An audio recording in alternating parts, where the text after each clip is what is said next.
I'm Beth Broderick, and you're listening to You Might Know Her From, with Anne and Damien.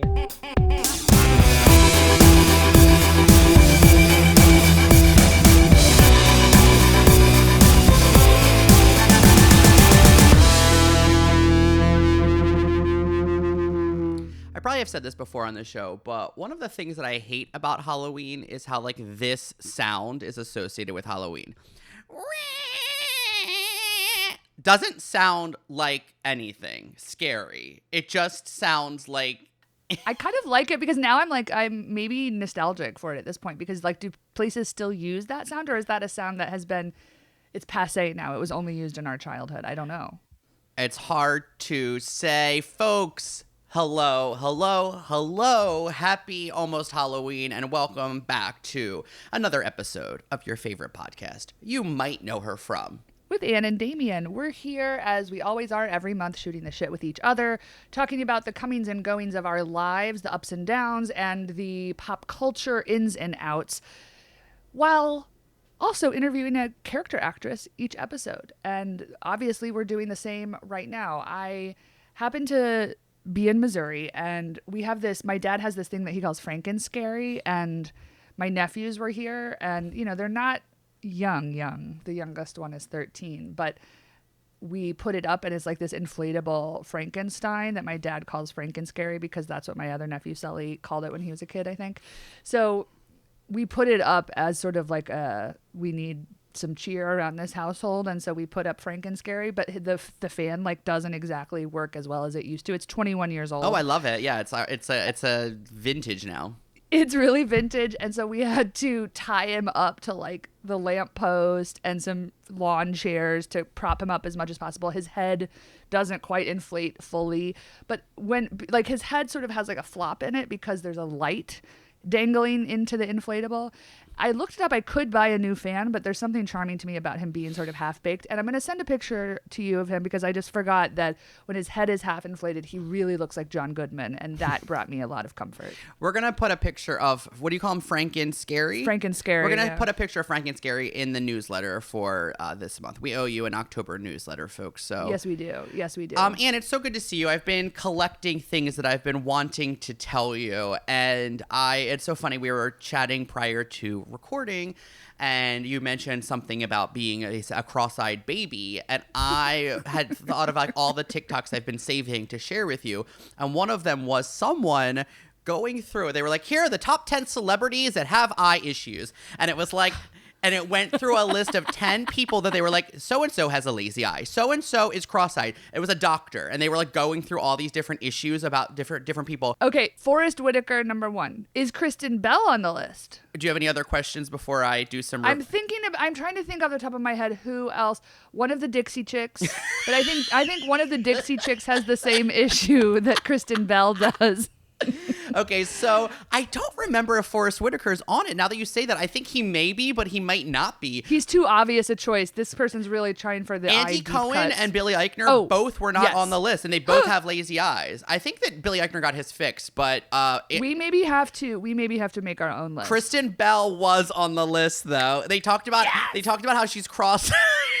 Like the doctor was like, she is obviously cross-eyed, and it was like so cool. It was just like, it was so matter of fact. None of it was like mean-spirited. It was just like, yes. I said like, this is the kind of this is why I love TikTok. I'm an old person who loves TikTok because I'm always learning things, or I'm always finding similarly. Like, remember that time I found someone who was measuring how they were like, this is how tall Zac Efron really is, and how do I know? Yes. And then they like basically like found him with different celebrities and how he looked different heights, and then they were figuring out that he was wearing shoes that had to be like 4-inch soles full of lifts, because yes. he always looked different heights depending on who he was with, and like those people were well documented. It was so thrilling. Anyway, I love TikTok, and I was so happy to see someone list Kristen Bell as a person who was they said cross-eyed, and it made me LOL.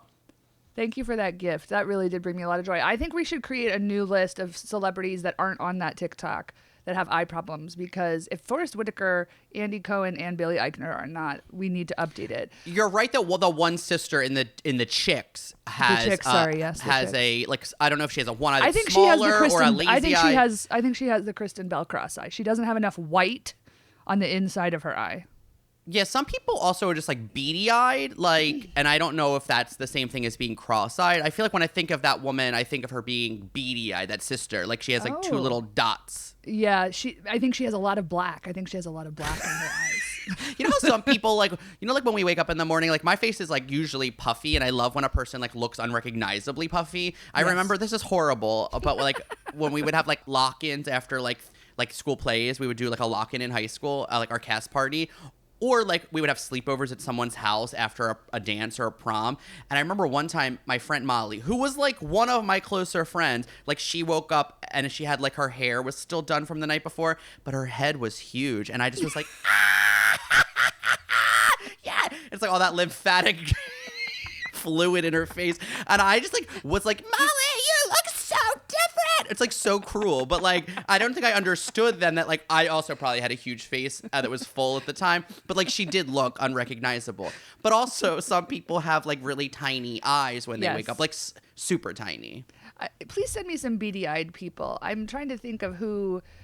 Close set eyes are hard for me. Hannah's always like, oh, you don't like that person because of their close set eyes. Here, we're just getting all of the judgments out in October. We're exercising our judgments right now. Well, it's spooky season, and there's something spooky about, like, also, like, neither of us are claiming to be. The reason this all started is because we found out, maybe, that the root of your hatred for different eyes is that maybe you were cockeyed when you were a baby. This is it. Yeah, my partner was saying when she finally saw baby pictures of me at my parents' house, she was like, oh, you can't see. And I was like, every baby picture I see of myself now, it's like my eyes are not focused.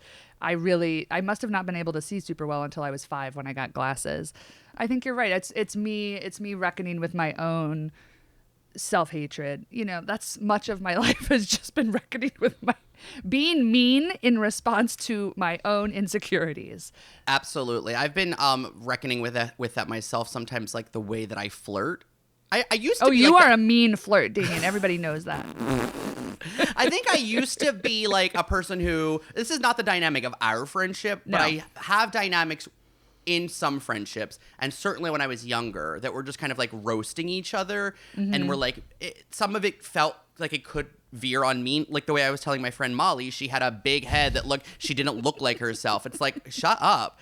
And I think some of that is like, that is the way that me and my siblings would rib each other and still presently do. Though again, I would say that it's not often mean-spirited, but I think like it toes the line for sometimes. And I do have recognized lately, like I'm reminded in the way that I flirt of like being told like, hey, you're annoying. And it's like, oh, like, right. Like I like this person and I'm being annoying to them as a way to like get attention. And that's not, it's like, that's not a great, anyway, I'm dealing with my stuff. Anne's dealing with her self-hatred. And so am I in different ways. Anne's making fun of people's eyes, being mean to people to let them know I like them. So, we're working on it. We are over 40. Almost. Oh yeah, you are. I mean, I am too, but I'm 41. I am 41. I'm in my mid 40s. That's not the way it works. Welcome. I'm the adult in the room. Another thing I'm going to just mention briefly, and maybe I'll get a little bit more into it in the newsletter. And if you're interested in the newsletter and seeing pictures of Frank and Scary or hearing my full review of what I'm about to talk about, you can subscribe to You Might Know Her from Patreon. It's the best way to support this show. This is an independently produced show. It is also now an independently, produced full service. Like Anne is doing our editing. Like we're doing all our social media. We're doing it all, folks. We're booking our guests. We're doing all of our research. We do it all. We're writing all our own questions. It really is a heavy part-time job. It's a heavy we wish we were doing it more often. We were once doing this weekly and we miss it, but also it's like, good God, how do we ever do that? Because it's hard. If you want to be in our newsletter and you want to hear special exclusive episodes that we have coming your way, you can go over and follow us on Patreon. But while you were sleeping, I binge watched Kevin Can Fuck Himself, which I think I had sent you a TikTok about because someone on TikTok told me about it, and I was like, I don't know what this show is, but the premise essentially is a play on like CBS sitcoms where there's like a buffoon of a husband who's married to like a hot woman who seems smart, and I don't want to the tone of the show is so interesting, but basically the show Kevin Can Wait with Kevin James. It was like one season, he was married to some hot woman, and then I guess the the Q scores came back or whatever, and they were like, oh, people hate the wife. So they killed her off, like, in between seasons, and the new season starts with, like, a year jump where they're like, Mom's been dead for a year. And then they, like, cast Leah Remini as his new foil because she was obviously his wife on King of Queens. And so one of the writers of that show then created this show for AMC that's basically about, like, the inner life of the wife of a buffoon, and, like, if we're taking that, like, this is the man's reality versus a woman's reality. And I don't want to go in beyond that. I feel like the rest, if that, Who is the woman? it's Annie, from Schitt's Creek, right? yeah, what is her name? Not Annie Clark. Annie Clark is a famous lesbian. Annie, yes, I don't know her last name, but I'm happy for. I remember hearing that she had a series, and I haven't watched it. I like was not a Schitt's Creek diehard, but I like watched it and enjoyed it.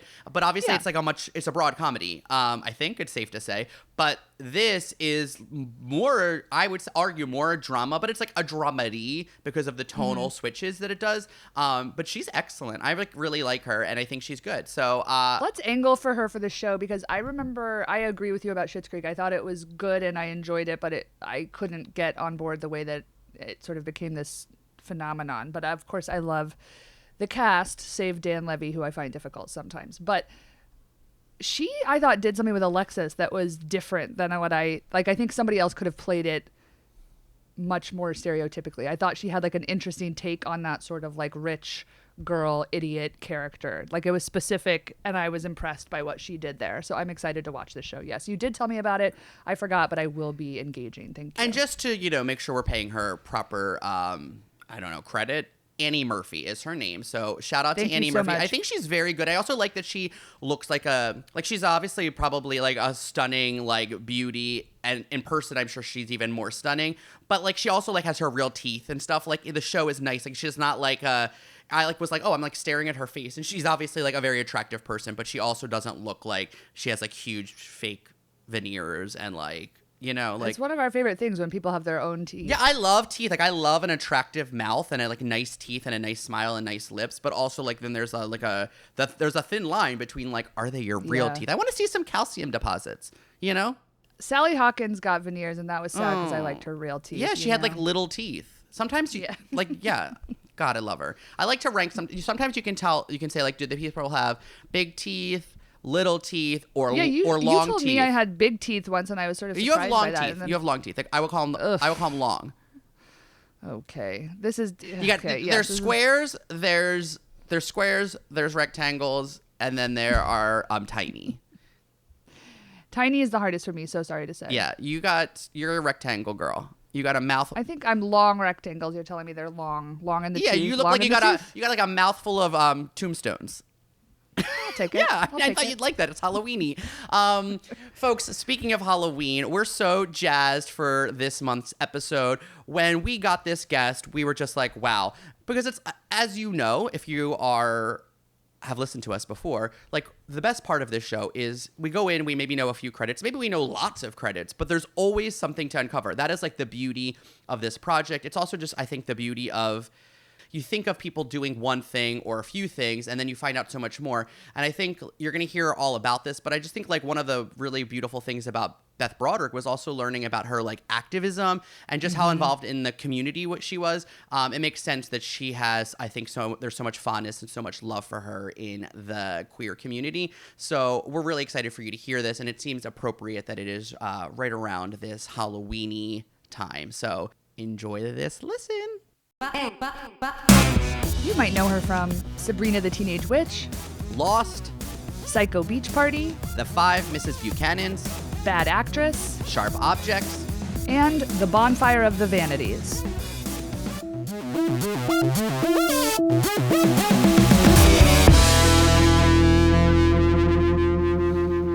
Okay, well, huge day for us. We're so happy to be here with actor Beth Broderick. Beth, thank you for being on the show.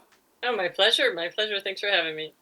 Well, I have to warn you, we did a lot of research, so we're very excited. We're coming in maybe a little bit hot, but we learned that you relocated to Austin, Texas, approximately around 2014, and you've been working there in film and TV and theater. far from the harsh glare of Los Angeles. You actually recently played Lily Rabe's grieving mother on the Elizabeth Olsen Max miniseries Love and Death, which was shot in Texas. So we were sort of like curious, are you on the short list for casting directors of like whenever there's an interesting project shooting in Texas, like you're on call? Like, I don't know. I imagine that I was. I don't live in Texas anymore. I've been in LA for 2 years. Yeah. So, but I think it stands to reason that there weren't that many people with my depth of resume living in Texas. So I think that probably definitely made people were surprised that they could have me in Texas. They didn't know that that was possible. Yeah. What made you make the move back to Los Angeles? I've been there for a while and I enjoyed it. But I was always traveling. I was always traveling for work. So I didn't just work in Texas. My career just kept going the way it always has. So I was in North Carolina and Canada and LA and all those things. And then when the pandemic hit and I couldn't leave, I was like, what? I live in Texas? What? I'm like, this is confusing. Like, because I was never there. So I didn't really, it was a great place to travel from. Still is. I was gonna say it's a different place when it was like a home base opposed to it being stuck there and that was your place. I was like, my sister's out here, my cousins are out here, and I just missed them and I just wanted to be home. I mean, I really had a good time in Austin. It's a great city.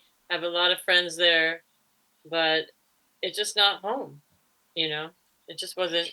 I'm a California girl. I was born and raised here, so.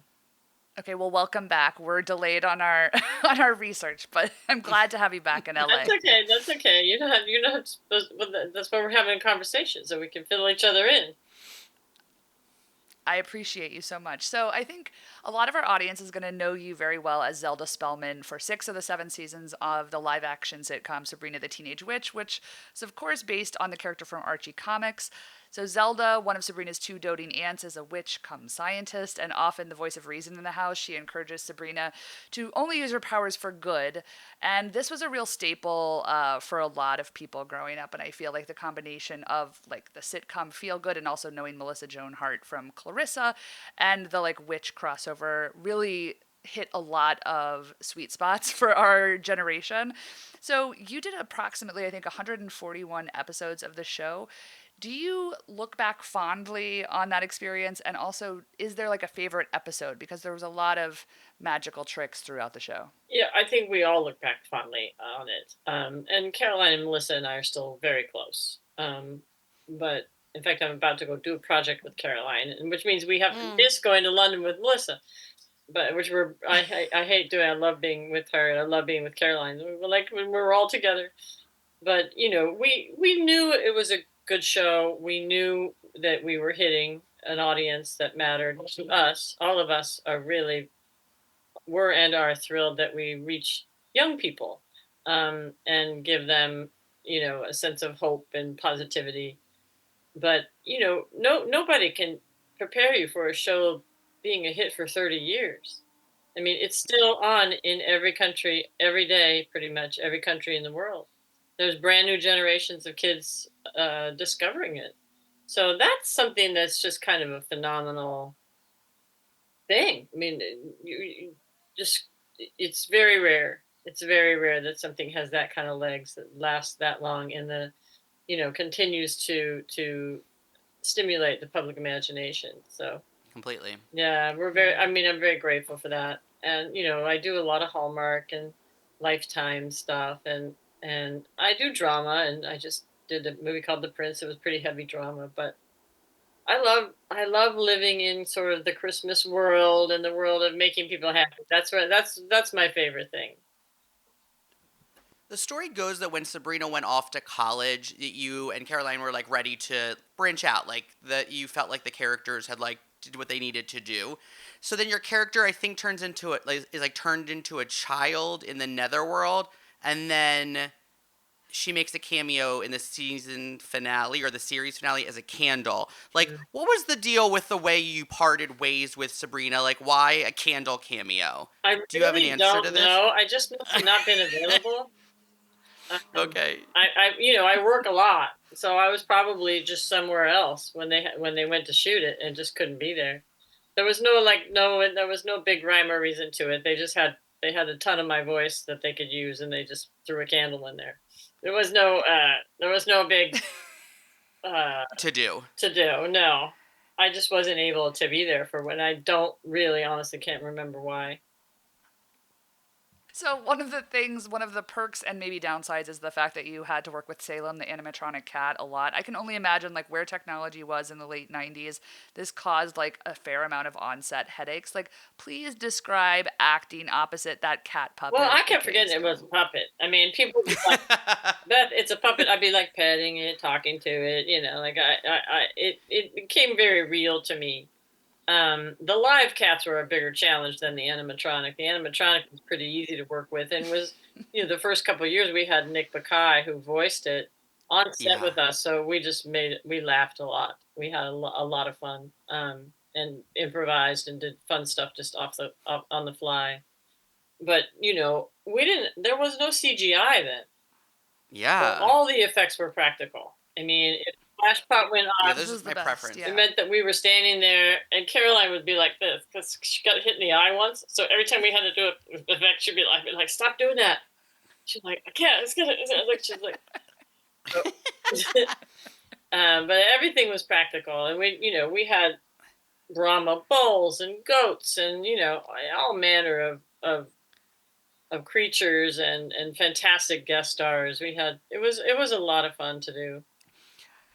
You've mentioned that you're really close with Carolyn. You both reprise your roles on the Netflix version, The Chilling Adventures of Sabrina, as sort of meta versions of the characters, as if Sabrina on that show is like being turned into a TV series. It sounds like you guys keep up with each other, but like, what was it like reuniting as those characters and getting to revisit Zelda? It was really very touching. I mean, a lot of the people in that cast had grown up watching us, or were very familiar with us, and so it was very meaningful to them to have us there. And we had always wished them well. I mean, when they first were launching the pilot, Netflix flew us all in, and he put Caroline and me in a room and made us watch the pilot and filmed our reactions. And we were like, "Oh my god!" Like, I was like, "I would never let Sabrina wear that." Like, we were just like, it was so, we're so buttoned up compared to that show, Yeah, tonally it was very different. Yeah, in real life we're pretty buttoned up too, so we were like, "Ooh." But it was really fun because we sat down at the table read, and I had the first line, which was, "Sabrina, is that you?" And the whole place went crazy because it was so familiar to everybody, Yeah. So it was like we stopped for 5 minutes and just, everybody was like, "Yeah." So that was very fun. It was so cool. I feel like there was a part of me that was always waiting for y'all to come back in some capacity, and I guess maybe I thought you'd come back as new characters or something. So it was actually very satisfying to see you both back together and hear your Zelda voice and just like being in that character again. And you guys look the same, which is bananas. I know people always tell me that. I'm like, I really don't look exactly the same, but I look, I guess, close to the same. Yes.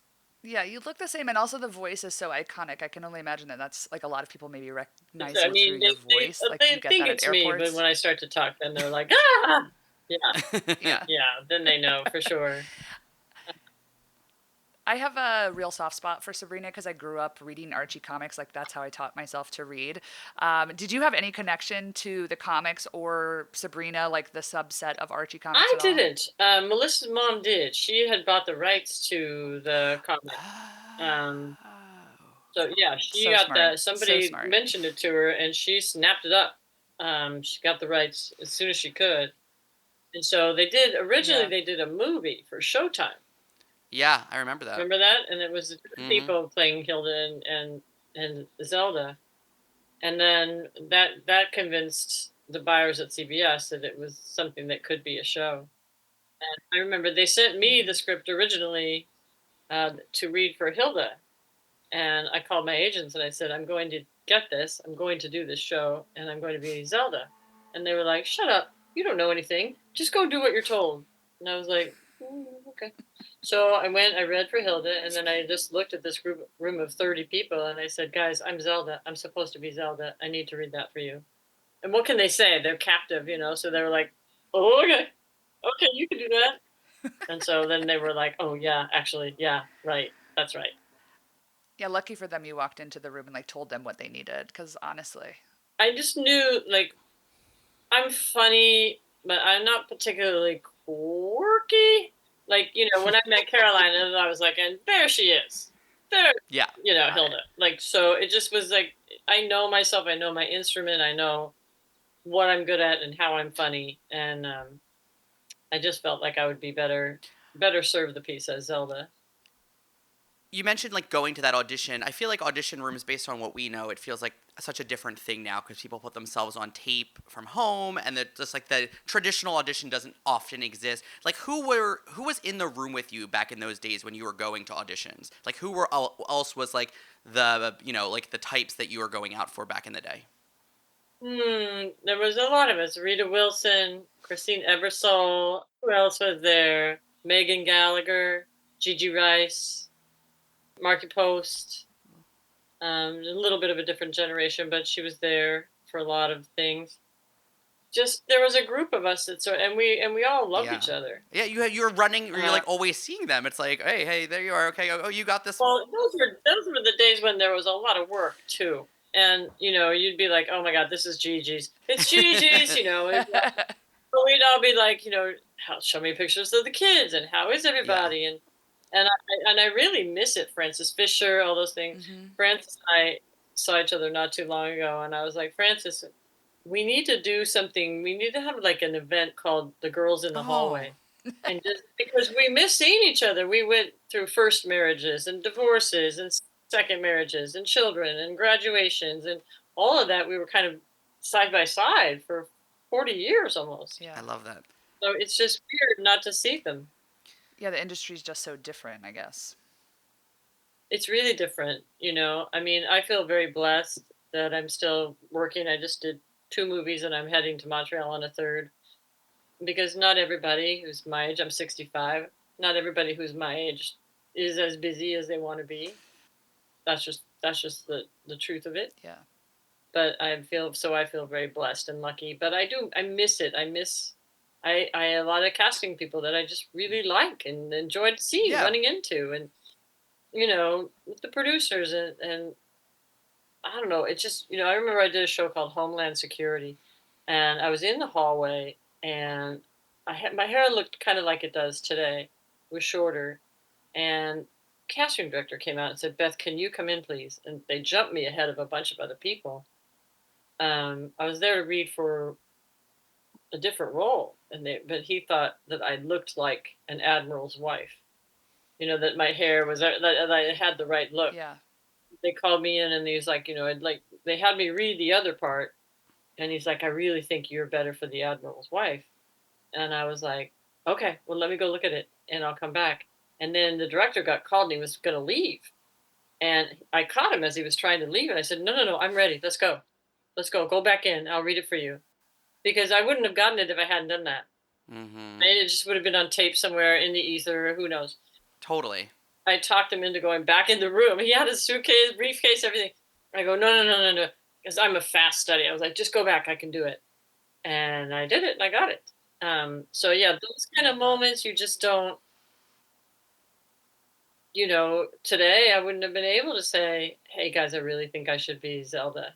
There wouldn't be a room to say it to. Right. Yeah. You know, so that part of it I really do miss, and I miss seeing the people I love, but you know, it's never coming back. Yeah. You know, I just did a testimonial for the girl that does my self-tapes, because they're never self. Sorry, but you have to pay someone to do it if you want to do it right. And they're like, we don't require anybody to pay. Well, if you want to do it, like, you could do it at home on my iPhone with my dog reading the other part. Like, no, I can't. Yeah. So, and, you know, I'm a professional person. I don't want, like, crap video of me floating around in the ether. I can't control where it goes once I send it. Right. So Yeah. I want Such a good I point. want to be in control of how it looks when I send it. Looks and feels. But I just said, hey guys, just for the record, self tapes are here to stay. It's not going to change. And a lot of people my age really resent it. They don't like doing it. They feel like they're not good at it. And I'm like, well, you got to get good at it. And you got to do it because it's what it is.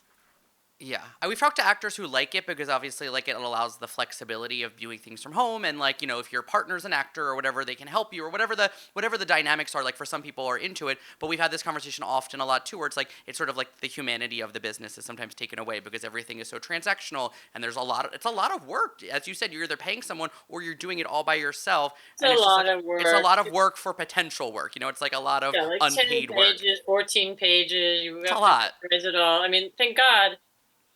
And there's a lot of fantastic actors that aren't that great at memorizing. And I just happen to be great at memorizing. So thank God. So it's not a pound of flesh for me. But for a lot of people, that's a lot of work to not have the job. To not have the job. Right, Yeah. right. And you're doing your own production design as well. Yeah, Right, it's rough. right. So I did find a really good girl here that does it for me. And, it's expensive, but like I always say to my manager and my agents, well, if I'm going to play, let's play. If I'm here to play, let's play. I mean, Yeah. if I don't want to play, I'll go home, Right. and read a book. Beth, can we talk about something that's really important to both Anne and I, and that is that you appear in one of our favorite ever, like all-time one-and-done sitcoms, which is the Five Mrs Buchanans, created by Marc Cherry, of course, of Desperate Housewives fame. It's one of the most stacked casts, which is like you, Judith Ivey, Harriet Sansom Harris, Charlotte Ross, and Eileen Heckert. And it's about sisters-in-law and their matriarch, their mother-in-law. And it was like right up our alley. It's that sweet spot of like the Golden Girls and Designing Women era. And like as queer kids, at least, like we loved it. Do you know that like there is a lot of love among queer folks for this show? Like, do you know the Five Mrs Buchanans has like a fan base of like gay men and lesbians who love women online? Do you know that exists? No, I didn't. But I'm not surprised. It was a really fun show, and it was really, I mean, Judith Ivey is one of my best friends on the planet. The cast was just amazing, and getting to work with Eileen Heckert was off the charts. Although she's funny, she would get so mad at me because I could make her laugh, and she couldn't stop, and she'd get goosey as hell, and she'd just be like, "I'm gonna kill you! You make me laugh one more time," And I'd be like, "Oh my god!" I'd do everything I could to break her up. Because once she went, she was gone. Like couldn't get it back. But it was weird too because we were pretty much a hit. We were in the top 10 every week. But then a new president took over at the network, and he didn't want any of the old CBS things, including the old CBS people. He didn't want me anymore. Like it was my 5th show for CBS or something. Like I'd done a ton of stuff for CBS, and then and he just came in and Was Hearts of Fire also CBS? Mhm. It was. Okay. Okay. Yeah, so that was my tenure as the dumbest woman on television. That's so interesting because you then became, it feels like, such a smart and sophisticated woman, which I guess is acting, right? But sometimes people aren't afforded that luxury. It is nice that you got to go from being really dumb to being really smart. Well, it was a struggle for my agents for a while. But when I went in to meet with Linda Bloodworth Thomason for Hearts of Fire, they had cast a girl in the role, and it wasn't working out because the girl really actually was a bit light in the head.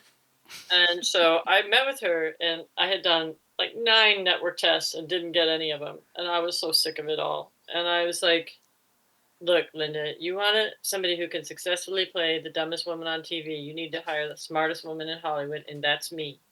And I'm going to get on a plane. I'm not going to test for it, so I wish you luck.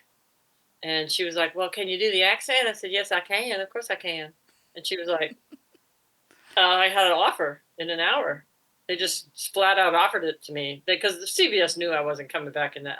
I was like, no, I'm not testing 7 times in one season. It's exhausting. Was there any version of you ever going in for Designing Women? Because that also seems like an easy sell of you like popping in even just for a couple of episodes on that. No, I never really. That was the first time I'd ever met Linda. Interesting. I was considered more of a dramatic actor for a time. And I remember telling my agents, you guys, I really am funny. I'd like to do sitcoms.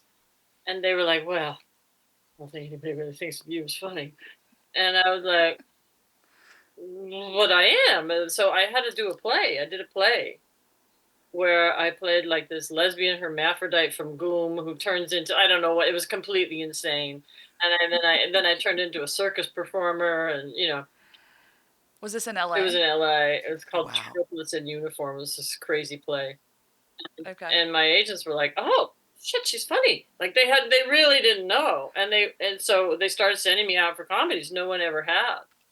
I was considered sort of like this ice princess, sort of. Mm-hmm. You know, I was always a bitch. I always had a bomb in my briefcase, and they would give me like.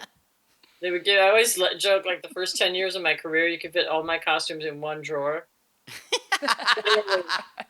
They go, here's your underpants and here's your gun. Oh That's my God, it. that's so That's funny. what you wear. Like that was my part. Like yeah, you're semi-nude and you're armed. I'd be like, okay.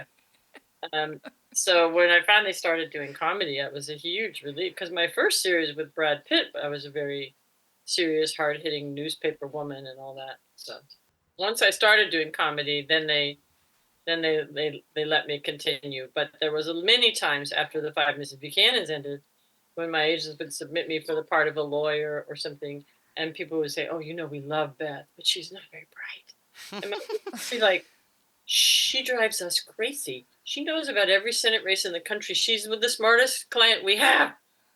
And it just took a minute for people to realize that I wasn't that. John Ritter said Right. people used to approach him at the gym and go, "Oh, that girl with the big boobs," and John would say, "There's not her boobs, and she's brilliant." You're not gonna get anywhere you think you're gonna get with her. Yeah. There was so much lore about Marc Cherry and the Desperate Housewives and Devious Maid set. Like, it seemed like the women of the five Mrs. Buchanans got along really well, but was there any sort of like backstage drama shenanigans? Like, He was mean. I mean, he was a mean guy. Yeah. Really mean. It was a mean set. It was. There were a lot of tears. Actually, a lot of people had a hard time. Mm. And I'm not sure what motivated him to be that way, but of course he has a history of hitting actresses and all the rest Jesus of it. Yeah. I heard that he went on to do something called something about airline stewardesses or something, and apparently he would say to them, "Yeah, I'm doing this. This is what I did to make Beth Broderick cry." Like he would like say stuff like that. Like he was, I mean, no, deliberately mean. Oh, wow. God. I'm so sorry that happened. Jesus So Christ. he didn't work for quite a while after that, Yeah. and then when he developed Desperate Housewives, they made him partner with somebody because his reputation was so rough. Already at that point, yeah. Wow. Yeah, he had a pretty rough reputation. I mean, he's brilliant. Right. He's really talented, but an unhappy man. Yeah. You said that you were good friends with Judith Ivey. I just wanted to shout out that we found your Substack, which was a really beautiful discovery. And it sort of like, covers your exploits as an actor, as an artist, as an activist, and all of the work that you've done on behalf of AIDS activism for decades at this point. But Judith was like in the comments, and we were so charmed to learn that you guys were so And close, dog so we loved rescue, this and friendship. that you are a dog rescue Yeah. person, which Oh my like, God, we are right, dog you're- rescue yeah. people. So Yeah. we're on board that you are the smartest woman in Hollywood. We were very charmed. Oh, thank you. I love the column. It's so meaningful to me, and I'm blessed. I mean, I have thousands of readers every 10 days, and it's been almost 2 years. I'm coming up on my 100th column, and a lot of people in this industry read it religiously because I do talk about the truth. Yeah. And I'm not always. I talk about how hard it can be, and how hard it can be to get older, and then just stories about I spent my 20s running this. I founded the Second AIDS program in America, so I have a very, very deep social service delivery history, and it is as much a part of my identity as being an actor is being someone who is in the community trying to make things better. So Yeah, it's really lovely, and also I really appreciate that you don't pull punches either here or there. So for our listeners, we're gonna link out to it, so please go check it out. You co-star in the notorious Brian De Palma film, The Bonfire of the Vanities, which I have to say I'm like newly obsessed with. I only just watched this movie in preparation for this interview, and the film was a big deal. And I want to set this up for our listeners. It was a big deal because it was based on a hit book, and it had an all-star cast that featured Tom Hanks, Bruce Willis, Melanie Griffith, Morgan Freeman, Kim Cattrall, F. Murray Abraham, Mary Alice, a young Kirsten Dunst, and you. And the film went on to be well documented in the book The Devil's Candy: The Anatomy of a Hollywood Fiasco. So you were allegedly in a relationship with Brian De Palma while the film was being made. So maybe you were privy to some backstage drama, but like, was the movie a wild ride while it was happening, or was it like only after the fact when it came out? It was a little bit wild. You know, the book is there's a lot of really heavy duty language in the book. Okay. There's a lot of racist words and slurs that are slung around in the book. And it's one thing to do it in a book when you have the author's voice as the overview, so that's being framed a certain way. When we did the table read and people were using the N-word because that's what was in the pages, right? That's and there were a couple of young black actors and they just got up and walked out. They just were like, well, if you're going to say that kind of stuff, we're just going to leave. Mm-hmm. And so it was Alan Arkin playing the judge originally, and they punted and went to Morgan Freeman. Because they were suddenly became aware that it just felt really racist, like this white racist movie, and it was not Brian's intentions at all. Because he's not that guy. He's not a racist guy at all. It just it didn't come off the page right. It didn't, without the author's voice, sort of telling you what they really think. It just didn't work. Mm-hmm. So as we were shooting it, I mean, I love Tom and his wife Rita, and there was a lot of fun people on that movie. We had a blast, and I was dating Brian, and that was really fun too. But that book was commissioned. She was one of his best friends, and the book was commissioned to show how a real director takes the reins in Hollywood and makes a smash hit, because it was just incredibly hit book, and so it was the most anticipated movie of a decade. Mm-hmm. So it's interesting. I'd left doing my series with Brad Pitt. We got canceled after like 7 episodes. Well, that's Glory Days, is that right? Glory Days. Brad left to do Thelma and Louise, and I left to do Bonfire of the Vanities. So mine was the biggest disaster, and his was a sleeper hit. So this is just how Hollywood works, right? That's how it goes. Yeah. So she was commissioned to write this sort of love letter to Brian. She didn't think she was gonna, and then when the movie was a flop, the studio, they'd already given her a lot of money to write the book, and they were like, "You better give us dirt. We want dirt, dirt, dirt, dirt, dirt." So the tender of the book changed considerably. Yeah. Got it. The woman who wrote the book about the making of the movie, I understand now. Got it. So she was just dishing then.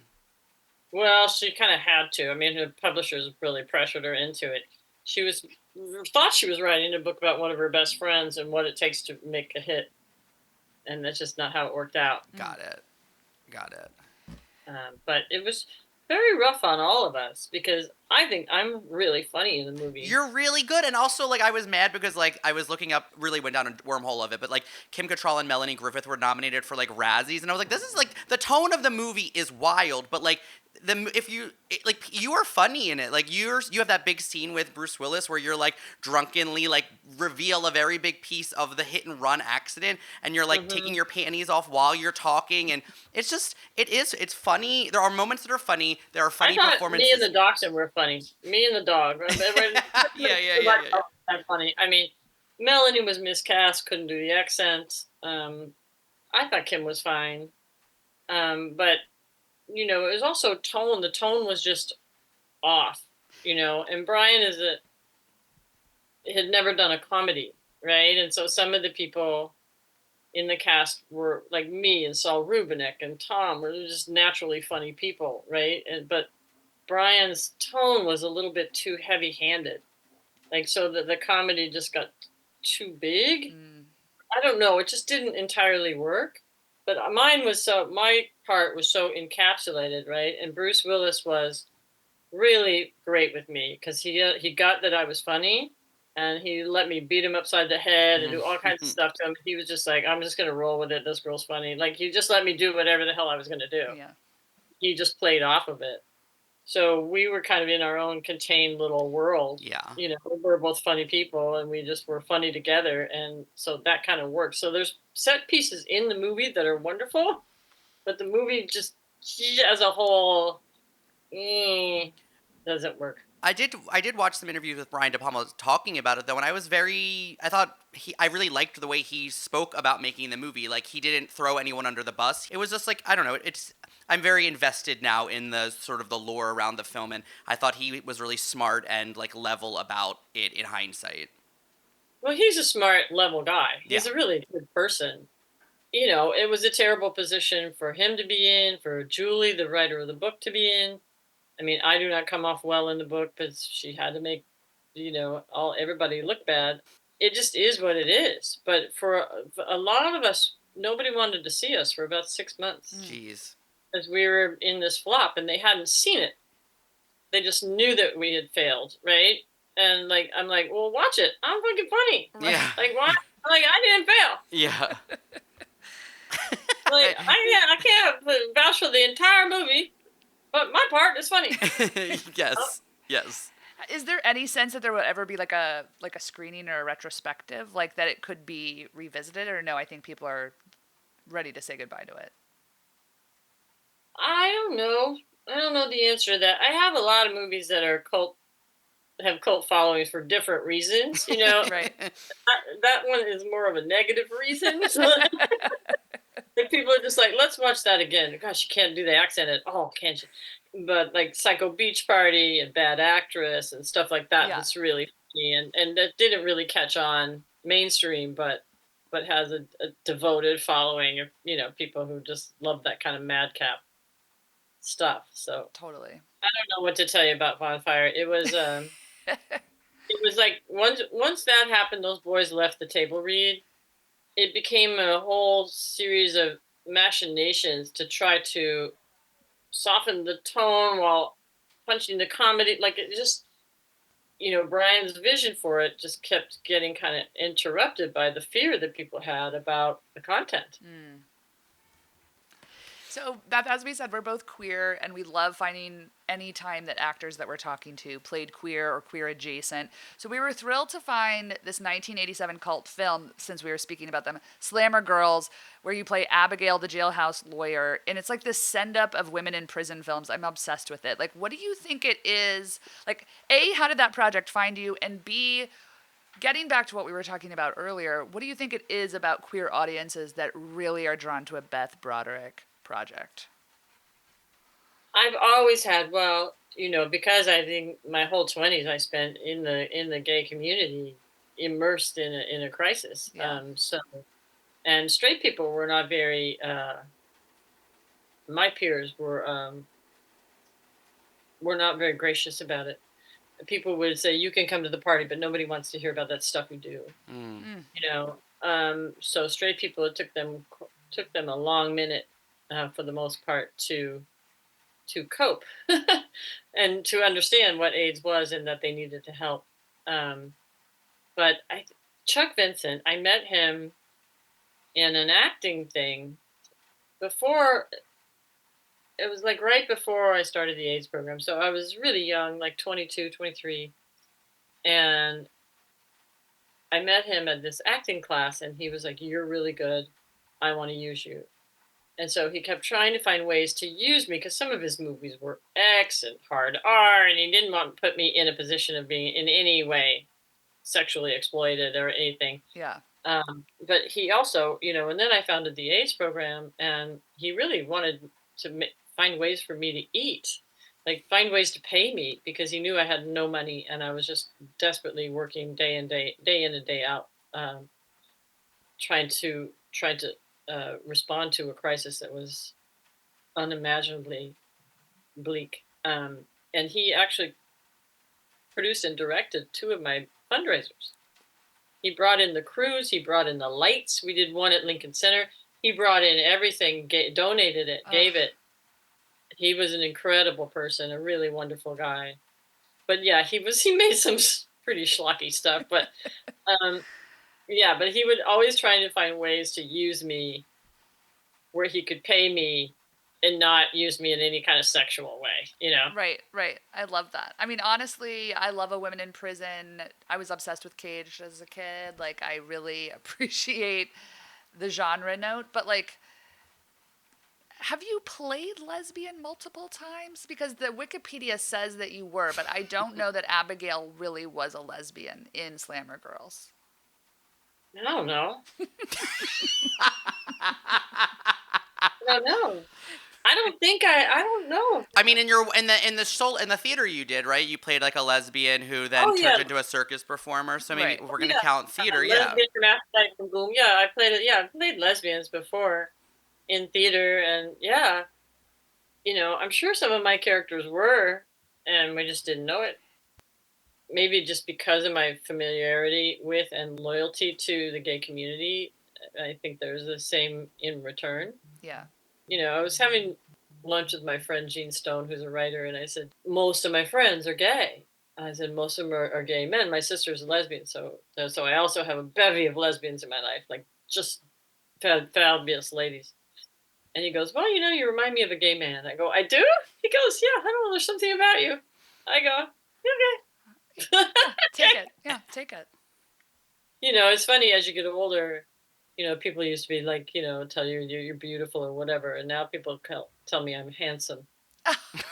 Oh my God. I appreciate it. So weird. No, I like it. I like being handsome. I think that's cool. No, it is. I love a handsome woman. It's just interesting. Whatever people think is like a euphemism or whatever they're trying to do with the language is interesting. But I agree. I love it. Yeah, I don't know what they mean, but I would really way rather be handsome than pretty. Yeah. So it has more resonance to me, that idea. Mm-hmm. And I think, as we get older, we do become less gendered, just naturally. I mean, I'm 65, and people, when they get into their 70s, men start to get softer looking and women start to get sort of harder looking. And, gender starts to really matter less and less as you age. It's just, we become non-gendered. I mean, you see all those women in Connecticut, they kind of look mannish, you know what I mean? And they just, like, even for me, I'm like, oh, could you please get this hair off my head? I don't want to deal with it. Like, you just lose some of those instincts. I would rather wear a hat made of fire than have long fingernails. I can't do anything with them. Yeah. But of course, when I was young, I wanted to be, body makeup and nails, and my fingernails matched my bathing suit at the pool party. Like that. I mean, that was important to me. Now I don't care at all. Yeah. So that is a beautiful thing. Yeah. Yeah, it's a nice thing about getting older is you're like, I mean, I do have modeling agents and stuff, so I have to stay in shape and all that stuff. But I don't, in my real personal life, if I wear something besides yoga pants, it's call the police. I'm running. Yeah, in my personal life, I just don't, I'm not into it anymore. Yeah. Beth, can I ask, in the beginning of your career, you really truly ground some of the straight, quote unquote, straight scenes in adult films. Like you give a very grounded performance as like the Madam of the Bordello in like Bordello House of the Rising Sun, like an adult film under the name Norris O'Neill. And like, we wonder, I guess, like, did those early credits help open the door for you to have a more legit career? Or did you feel like you had to hide those credits at the beginning of your career? I never hid them. They just weren't really real. I mean, they didn't count as real credits in Hollywood.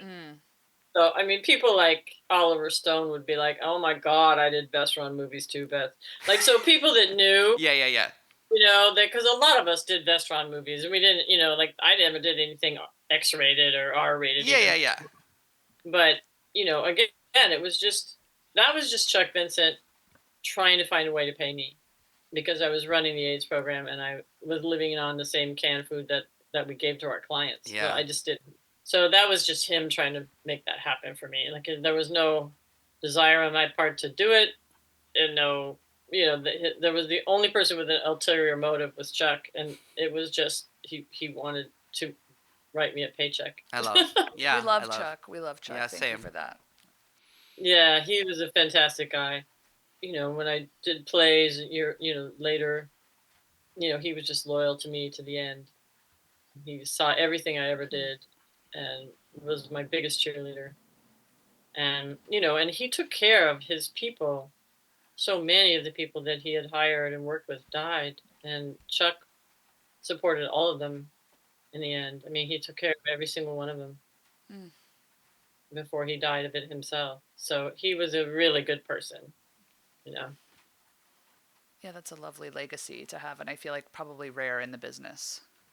Who knows why he did what he did, why he chose to make those kinds of movies. He just wanted to make movies, and they gave him money to do that, so he did that. Like he didn't really have any dog in that hunt particularly. He took tap classes, and we made spaghetti. Like, he was a super super normal guy. Yeah.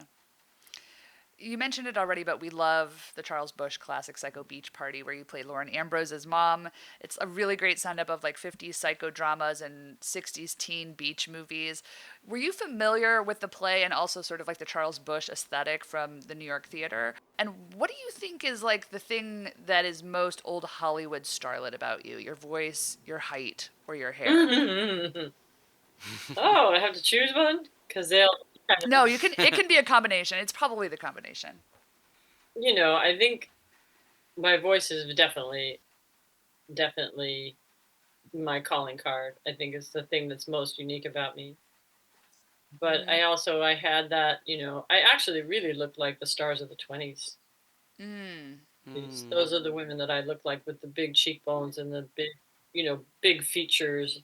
And then it was kind of like, when I was coming up, that was really not the aesthetic anymore. It was like kind of little people with little faces and little.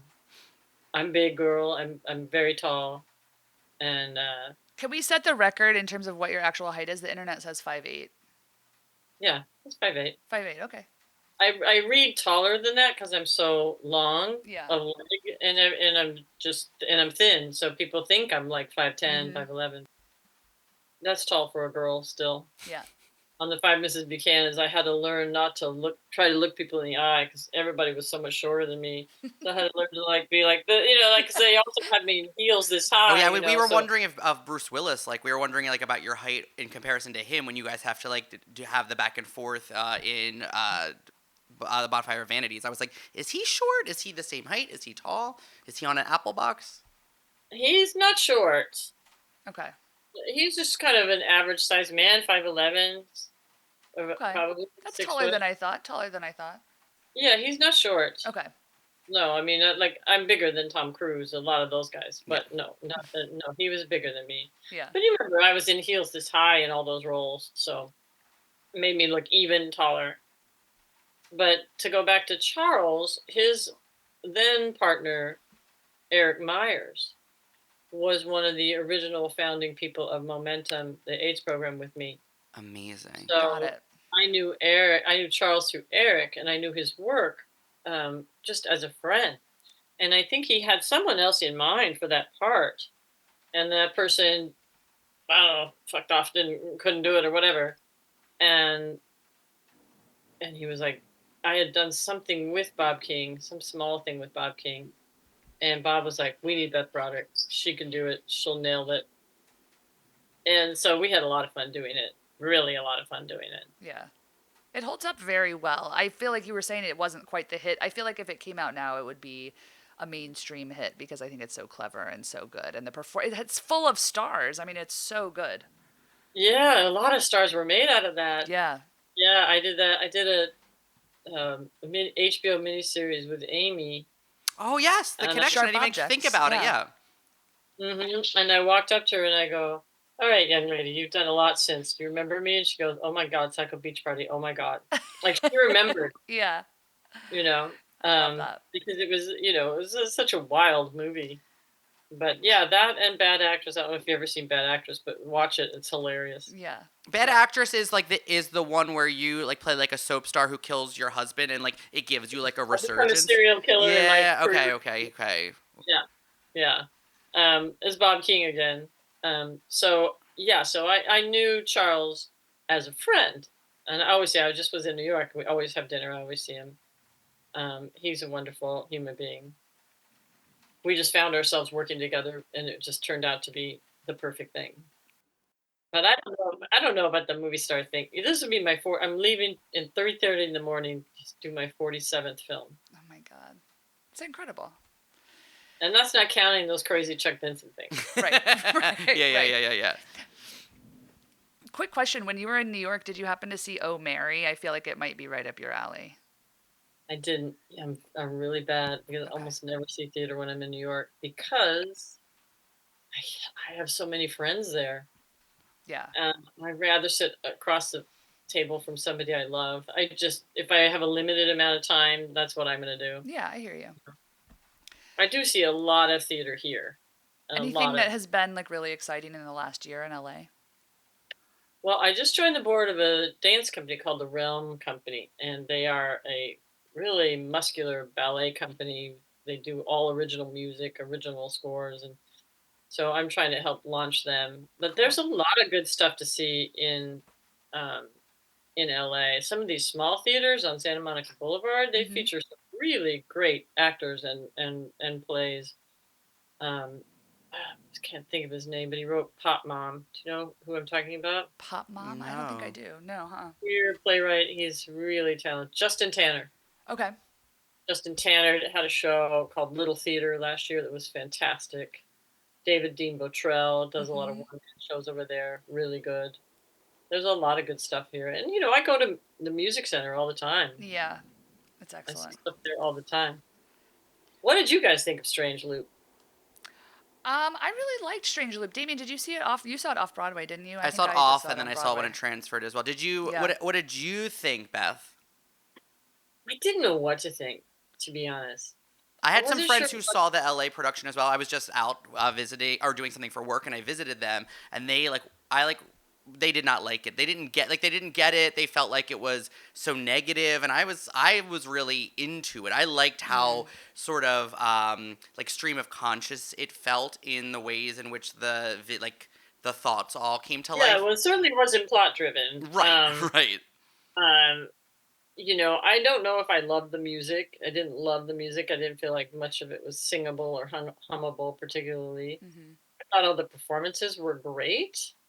Um, I'm tired of plays about people who want to write for Broadway. Like, what can we want something else in life? Like, why do they always want to be, you know, why do they always want to write musicals? I don't know. To me, like, I'm just tired of that meme. I'm tired of that theme. Like, it's Yeah. a little bit, it's just outplayed. I think it's just been played out.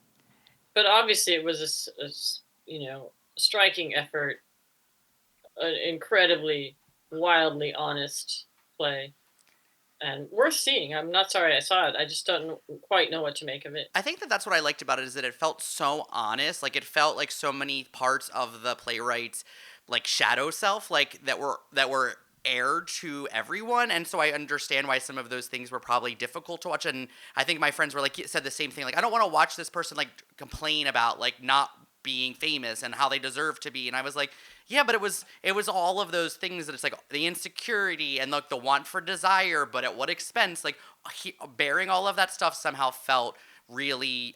I felt very connected to that, I suppose. Mm-hmm. Mhm. Yeah, I guess I just you know um,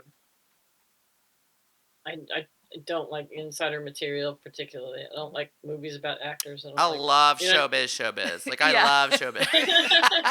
Yeah, we like a behind the scenes story, so we might be biased in that sense. Yeah. Okay, Beth. We've reached the part of the show that we're going to call the rapid fire. It's rapid for us. You can take as much time as you need, but it lets us get in every last credit and with no segues. So here we go. You starred as Kate's mom on a handful of episodes of Lost, and that show was one of like the last true network drama cultural phenomenons.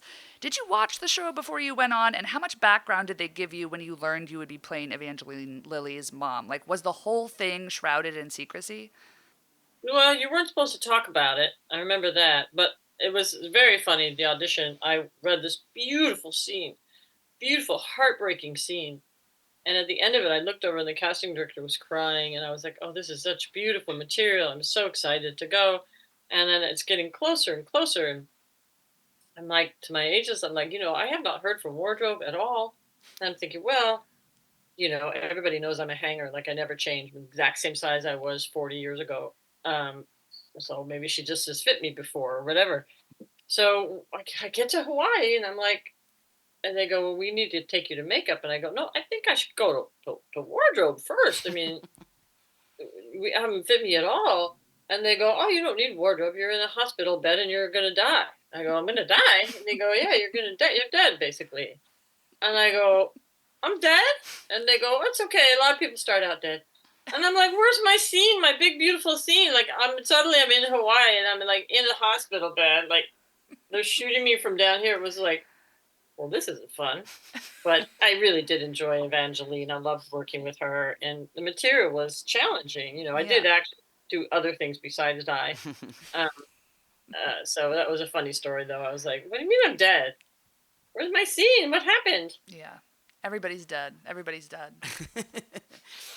Okay, Beth, as you mentioned, you're one of the gossipy small-town neighbors in the HBO series Sharp Objects, written by Gillian Flynn and directed by the late Jean-Marc Vallée. There were so many wonderful women on that project: Elizabeth Perkins, Patricia Clarkson, Amy Adams. You were born in Kentucky and raised in California, but you're often cast as Southern and genteel. I mean, also Love and Death, you are cast as a Southern woman. Is that accent like just in your bones? Yeah, there's a lot of different Southern accents. There's Texas, there's Deep South, And you can get that specific regionally. yeah, but I have a really good ear for that kind of thing. So I've done it successfully so many times that they just would like me to do it because they know I know how. But yeah, that was an interesting project. I didn't have enough to do, so that part of it was boring. I really don't like being on a set when I don't have anything to do, particularly. And again, that was another one that was kind of a bait and switch. Like the stuff I read for was a much bigger thing, and then I got there and I'm like, oh, where's my part? Right. Like I told my agents, I'm like, if HBO calls again, I need to see the whole thing. I want to know what my part is. Like, because I don't want to do these little tiny parts, but I mean, again, it was a nice project. I love Elizabeth Perkins and all those women are great. Patricia's great. She's a peer of mine. So like, it was fun to be part of it, but I didn't have enough to do. Yeah. And it was kind of gruesome material. Very, very that. As was Love and Death. Yeah, I did not know what I was signing up for when I started watching that, and I was like, okay. Yeah. Yeah, and they kept saying you're too attractive. We have to make you less attractive. And boy, they succeeded. I mean, you still look great, but like I just wanted you to have more to do. I was annoyed that like the father had more. Like, I mean, I guess it's based on a real life story. I don't know, but no, that's always the case. If there's a mom and a dad, the dad has the real role, and the mom is just a placeholder. That's in script after script, show after show, show after show. Unless it's Hallmark or a Lifetime where women are featured. In the average, and I do this with young writers all the time, I'm like, okay, well, you're already judging your characters. You don't like the older female character, so you're giving her all this. Like, it's so classic. And with young writers, I can kind of help them see it. But, I did a movie, and I won't name it, but the writer was there, and my part was literally like, well, honey, your dad's right. Well, I think you should listen to your dad. Does anybody want lemonade? Like, that's what I did. And I said, do you realize what was this part always this neutered? Did she always have no thoughts of her own? And she goes, no, she has. And I go, who were the executives that were giving you notes? Were they all men? I said, yeah, because the dad now has a mind of his own and all kinds of material. And I literally go, just listen to your daddy, honey. Lemonade? Like, that is my part. And so that, and I said, don't worry, I'm here. I will fix it. I will give her a point of view. I will make sure that she exists. Yeah. And that's one thing, like, even with a part like in Love and Death, like, it's a big responsibility to make sure that the audience knows that somebody is grieving this loss, that somebody lost their kid, you know? And it's your child, and it's not to say that there aren't great fathers and fathers don't love their children, but at least in my experience with my mother, it's just like that's so like the emotion. I don't know. It just felt, yeah. And that's a lot of work for an actor to then have to input that in. You get what, like a couple lines, and it has to say so much with whatever you're bringing to it, and a lesser actor isn't going to be able to do that. And they also aren't like being asked to, because you could just show up and like, say the one line. Right. Yeah, it's a very annoying. It's really annoying. Yeah. Even in a movie I just did in May, the dad has much more of the material, and it's just like it's a function of, first of all, Hollywood has taught us to hate older women from time immemorial, right? Like if she has a sexuality, it's grotesque. If she has it, like, for the most Yeah. part. And so these young writers, it's built into them. That disdain for older women is built into them, and it's built into the writing. And it just, it's interesting that you guys pick up on it. Because I think people are so used to seeing the world that way, seeing material delivered that way, that they don't even notice. But I notice. It's frustrating. You seduce a young Jonathan Silverman in the 1988 coming-of-age drama Stealing Home. For some reason, he is a favorite on this podcast. We rarely talk about men here, but early on, somehow Jonathan Silverman came up a lot. Did you two attend the LA opening of Who's Afraid of Virginia Woolf together? And do you have feelings on Jonathan Silverman you'd like to share with us? Well, we were fast friends from the minute we met each other. So Stealing Home was the first job I did. Was this second job I did, after I had a lot of people really convince me that it was time for me to act again.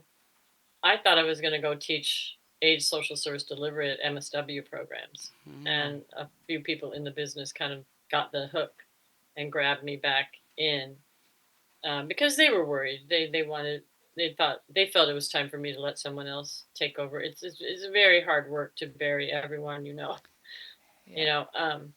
and so I had done a play, and then somehow I got onto Bonnie Timmerman's radar, and she called me in New York. She's like, "Who the fuck are you? How did you meet these people in Albany? Nobody ever heard of you." And I was like, "Well, I've been running this AIDS program, and I haven't really been acting. I'm not." And she was like, she was determined to get me a movie. So she really pushed hard for me to get Stealing Home. And going on that set, first of all, I hadn't been on a set, really, a movie set like that, except with Chuck, and Chuck was just a friend who was just, giving me fake parts so he could pay me.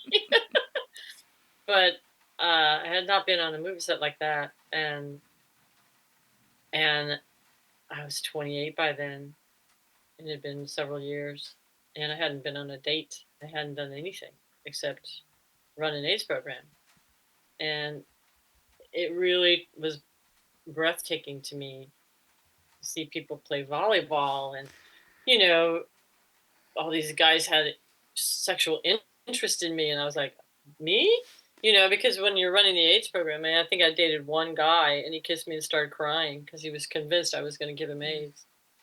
And so it was, and Johnny and I became best friends that moment on that movie. And when I moved to LA, which I did not too long after that, because I realized that it was time for me to move on and let somebody else take over. And I was so known in that world that I was who everybody called for any crisis of any kind regarding AIDS. And so I knew I had to move. And so I moved to LA, and Johnny and I were together as friends. And we were never romantically involved, but we went to everything together. One time we went to Henry V, the Laurence Olivier version. Then we went to a museum, and then I made him go see the Kenneth Branagh Henry V, all in the same day. Like, we used to have days like that where we didn't do it. I love that. Yeah. I hadn't had time to do anything like that for years, and Johnny was always game. He was always like, all right, I'll do it. So, I still see him. He's still a really, really good friend of mine. That's sweet. He has good taste.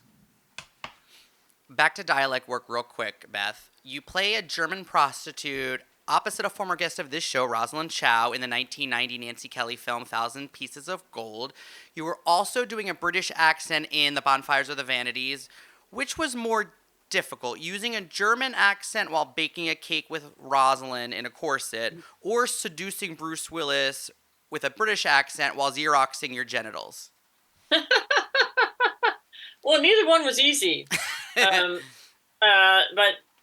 the German lady, yeah, that was easier because there was nobody on the set, so we just faked it. But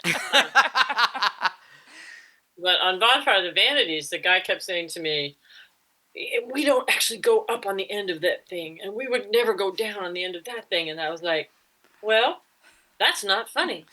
So I'm going to do it my way, because going down isn't funny. So we're going to go up. How about that?" And he'd just chase me all around that set. "No, the British don't do it that way. No, we would never say it that way. Oh, no, I don't think your emphasis is all wrong." And I'd be like, "Okay, you need to back off. Unless you're a comedy expert, I need you to back away." So that was a little more complicated just because I had some guy chasing me the whole time. I was like, if they're paying attention to that, we have screwed the pooch. Okay, Beth, who was more homophobic? Your Christmas Town co-star Candace Cameron Bure, or your blending Christmas co-star Susan Olsen, the OG Cindy from the Brady Bunch? Well, I never talked to either one of them about that kind of thing. They both have reputations. I'm just wanted to say, and you have the opposite I also one. have a reputation, so I think they both knew better than to fuck with me on that point. Because I take no prisoners on that point, none. But I never saw Candace behave in any way toward anyone, in anything, any way less than gracious. I never saw her behave towards gay people in any strange way, or I just never saw it. So whatever she's holding in her belief system is not also, it's not equivocating in her heart. She has a great heart. She's a really good person. And I just think, she is really dedicated to her religion. And I don't know what that might be like. I converted to Catholicism when I was 40. And they would be like, and the poor Jesuits, because I'd be like, excuse me, my sister's a lesbian, can we talk about that? Like they'd be like, oh my god, so they found ways to thread it for me. But I also was a grown adult and was like, well, I'm gonna take this part, I like this part, and I'm leaving that, and I'm leaving that, and I'm leaving that. When you're raised in it and you're steeped in it, as some of these people have been, I think it's very difficult. And I think it becomes the talking points are the problem, right? Because they don't behave that way in any way, shape, or form to other human beings. But when they try to articulate their religious perspective or the perspective of their religion, it comes out sounding bigoted. And, one of the biggest problems is that, religions can be cult-like, right? So that they stick to their own kind. And so, that applies across the board. Like, we don't believe in homosexuality in this religion, even though 10% of us are, no matter what. All those preachers always end up gay, right? In the closet or whatever, right? So I don't know. I've never seen any kind of malice in their hearts. I've never seen them behave in any way that was untoward. And that Susie Lade is just not very practiced as an actor. So sometimes I would just think, what is she talking about? But she was sweet, lovely. But I didn't know what the hell she was talking about. Sometimes I just look at her and I think, is my hearing... I just watched that whole movie, just so you know, because we had just talked to Jennifer Elise Cox, so I had just watched it, and then we got this interview, and I said, great, well, I just watched that movie. It's a fun one. I love Greg, my love interest in that movie. He's such a sweet man. We had a really good time. It was just a good group all together. That's group that made that movie is called Hybrid, and I've done 5 films with them so far. You work all the time, which...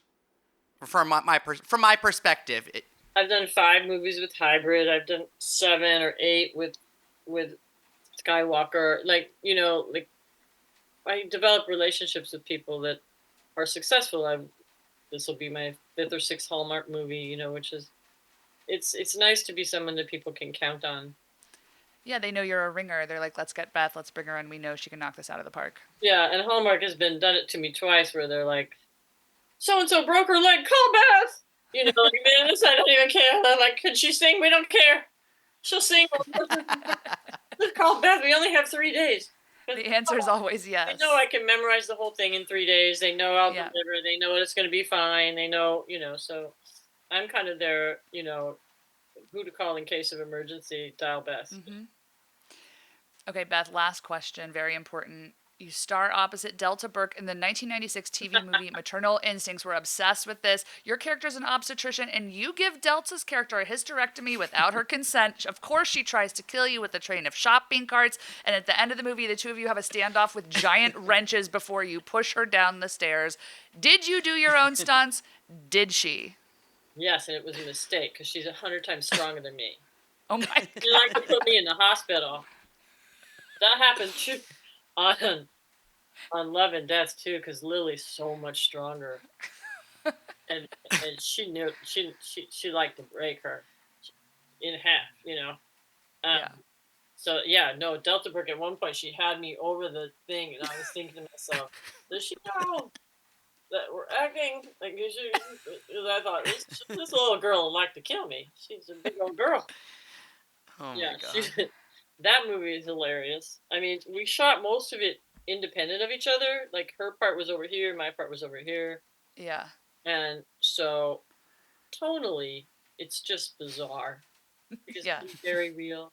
And very it's very grounded. You're giving it real groundiness. And she is like, batshit. Like, so crazy.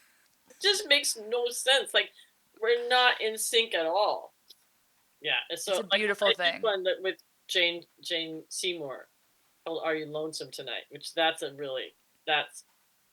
better film. But they gave me this guy, her husband, and they're like, you kill him and you hang him on a meat hook. Now this fella was like 6'4", weighed like 250. Oh my God. I weighed like 116 pounds. I go, I killed this big old fella and put him on a meat hook. And then, oh my God. Yes, it's a passion of the moment. I go, in the passion of the moment, I kill a man who weighs 3 times my body weight, and I hang him up on a meat hook, which I can't even reach. Like, what? But those were those movies that, they were just like, just go with it, Beth. He's going to be on the meat hook. I was like, okay. Don't ask too many questions. That's why they hold up so well. That's why we love them. Yeah, well, that's a good one. Nuts. So good. Beth Broderick, thank you so much for joining us on the show today. This has been such a pleasure. Oh, my pleasure, my pleasure. You guys have a great day, okay?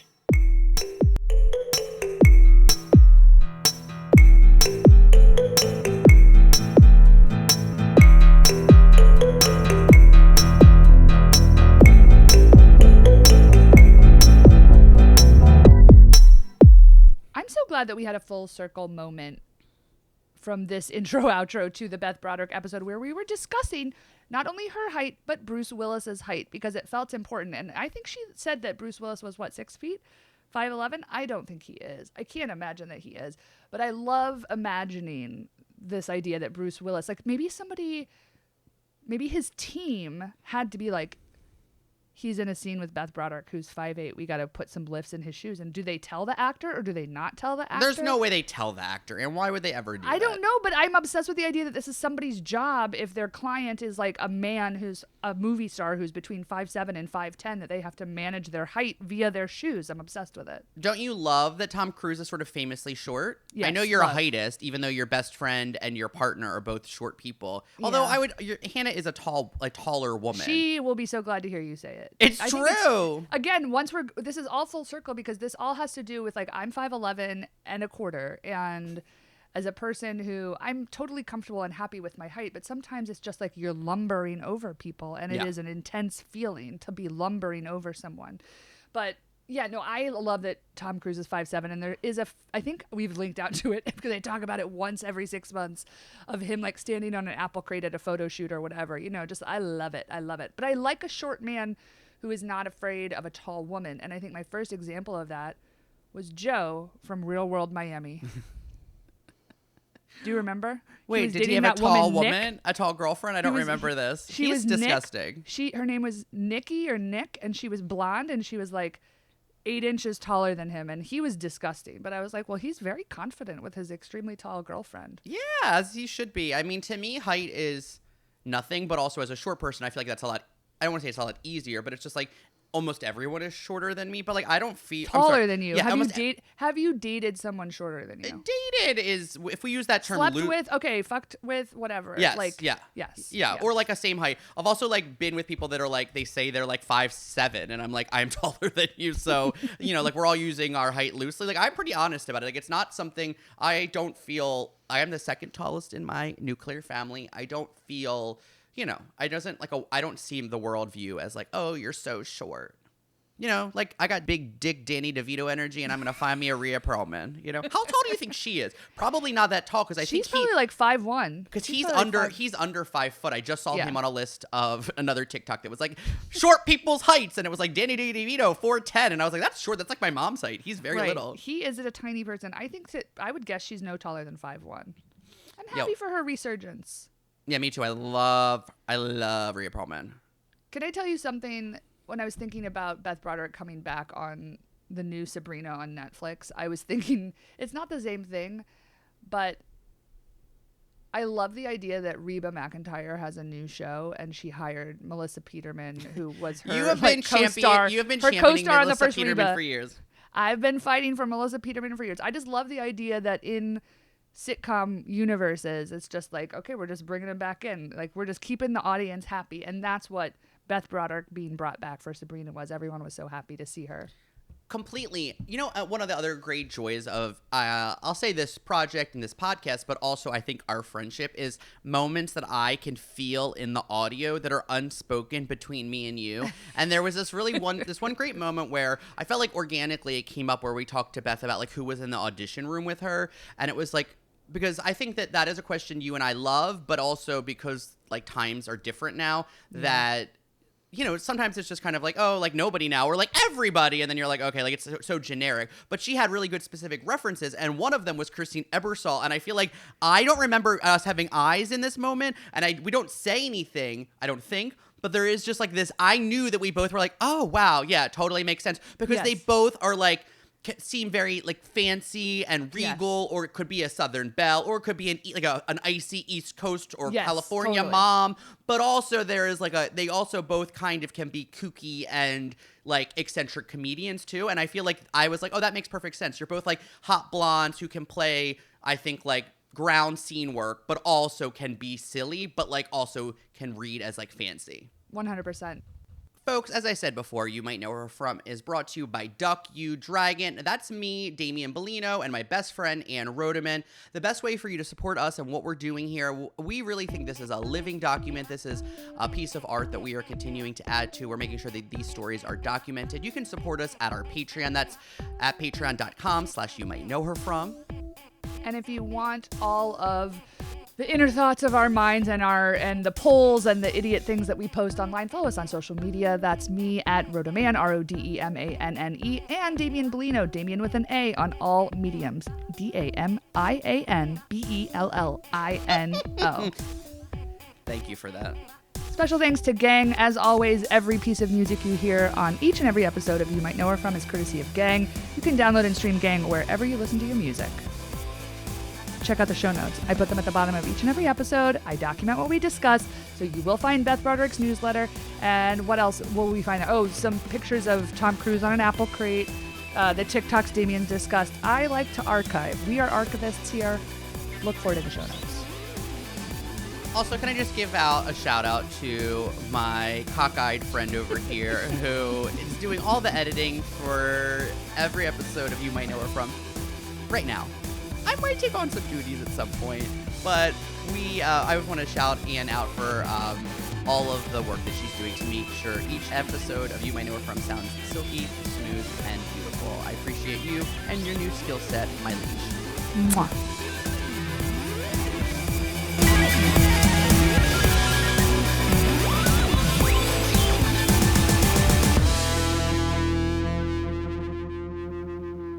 I just wanted to flag that Sissy Houston is dead. Well, it's not funny. I'm sorry. It's not funny. I love her, but I love Sissy Houston so much. I know that she was a problem and like didn't accept Whitney being at the very least bisexual. But there are so many like there's. You think that Sissy is bisexual? No. That Whitney was bisexual. Oh yeah, like she stood in the way of, I believe, of Whitney's. You know. Yes, being her true self. But there's like at least 2 Sissy Houston moments that I just wanted to shout out that I think about from time to time, you know, like things that people say live in their memory. One is her singing that high note in Ain't No Way and the Aretha Franklin song, which is so insane. That note is so insane and other people try to hit it and nobody has ever hit it the way that Sissy Houston hits it. It is so insanely high. I don't know what it is. Is it an E? I have no clue. It's so fucking high. It's so insane. That is Sissy singing the background. Number 2 is that video of her on, was it David Letterman, when she was singing backup for Aretha where they're doing Rollin' in the Deep. And it's like she is making Sissy Houston should be on that eye list. She's got a weird eye. She's also like, it's just so funny because it's like what me in a school play, like not like having lines, so like and doing background work where she says like it's like she's like saying like peas and carrots, cherries and watermelon, because she's like not doing the words and she just looks like she's like half asleep, and it's kind of iconic. She's mad to be there. I love it. R.I.P. Sissy. You were maybe a problematic fave, but for sure she was a problem. I love you. I love her still. She's a legend.